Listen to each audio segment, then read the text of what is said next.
ఏం చేయలేవు. మళ్ళీ దాదాపుగా డిసెంబర్ దాకా ఏం చేయలేము మనం, అంతే కదా.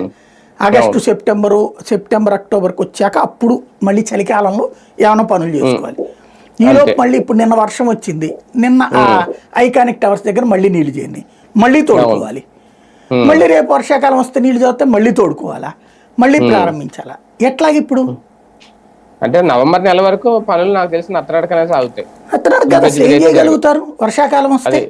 ఇంకేం చేయలేరు. అవును, అందులో అసలు అదంతా లోతట్టు ప్రాంతం. ఇంకోటి అన్నిటికంటే ముందు అక్కడ కట్టాల్సింది కాలువలు కదా. అవును అవును, కాలువలు కట్టి ఆ కాలువల్లోకి నీళ్ళు వెళ్ళాలి చేసి ఆ తర్వాత నిర్మాణాలు చేయాలి. లేదంటే ఇప్పుడు ఐకానిక్ టవర్స్కి వచ్చినటువంటి నీళ్ళ తరహా ప్రాబ్లమే వస్తుంటుంది ఫ్యూచర్ లో కూడా. అంతే అంతే కదా. కాబట్టి అసలు ముందు మనం ప్రాక్టికల్ థింకింగ్ వైపు లేము.